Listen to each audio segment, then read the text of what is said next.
আজকে আলোচনার বিষয় অলংকার।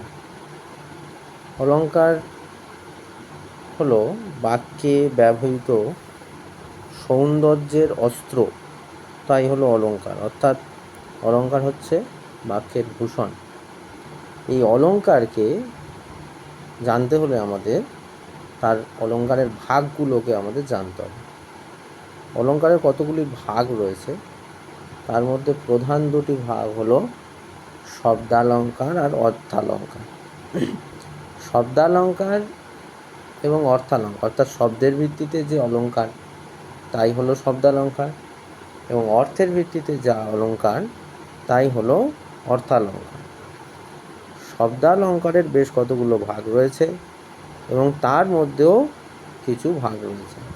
অর্থালংকারেরও কিছু ভাগ আমরা দেখে নেব। শব্দালংকারের মূলত যে প্রধান 5টি ভাগ তা হলো অনুপ্রাস, যমক, শ্লেষ, বক্রোক্তি, পুনরুক্তভাস। এই অনুপ্রাসকে আমরা 5টা ভাগে ভাগ করতে পারি: অন্তনুপ্রাস, বৃত্তানুপ্রাস, ছেকানুপ্রাস, সুতানুপ্রাস আর লাটানুপ্রাস। যমক অর্থাৎ অনুপ্রাসের পরে যমককে আমরা 4 ভাগে ভাগ করব: আদ্য যমক, মধ্য যমক, অন্ত যমক এবং সর্বযমক। যমকের পর শ্লেষকে 2টো ভাগে ভাগ করা হয়: অভঙ্গ শ্লেষ এবং সভঙ্গ শ্লেষ। শ্লেষের পরবর্তী ক্ষেত্রে বক্রোক্তিকে 2 ভাগে ভাগ করা হয়: শ্লেষ বক্রোক্তি, কাকু বক্রোক্তি। এবং শেষ যেটা বক্রোক্তির পরে তা হলো পুনরুক্তভাস।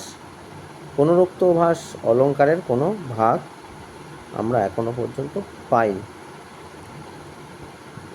এবং অন্যদিকে অর্থালংকারের 5টি ভাগ রয়েছে: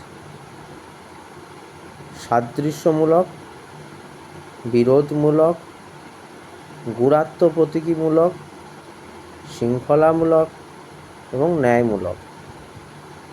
সাদৃশ্যমূলক অলংকারের মধ্যে 13টি ভাগ রয়েছে, যেমন উপমা, রূপক, উৎপ্রেক্ষা, সন্দেহ, নিশ্চয়, অপোন্নতি, ব্যতিরেক, ভ্রান্তিমান, অতিশয়োক্তি, প্রতীক, সমাসোক্তি, দৃষ্টান্ত ও শেষ হলো নির্দেশনা।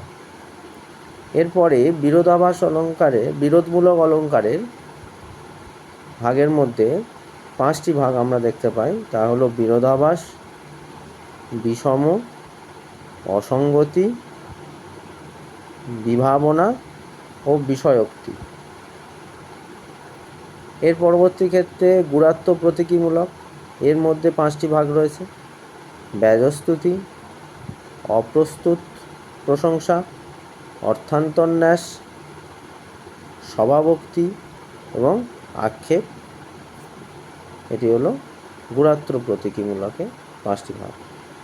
এরপর শৃঙ্খলামূলক অলংকারের 3টি ভাগ রয়েছে: কারণমালা, একাবলি, সার এবং ন্যায়মূলক অলংকারের কাব্যলিঙ্গ এবং অর্থপাব বা অর্থপাব। এই হলো মূল অলংকারের যে ছক। এই ছকটি আমি ভিডিওর ডেসক্রিপশান বক্সে দিয়ে দেবো, যা থেকে তোমরা সংগ্রহ করে নিতে পারো। এর পরের ভিডিওতে আমরা এই শব্দালংকার এবং অর্থালংকারের যতগুলি ভাগ রয়েছে তা উদাহরণ সহ, সংজ্ঞা সহ আমরা সবটা জেনে নেব। আজকের মতো এইটুকু।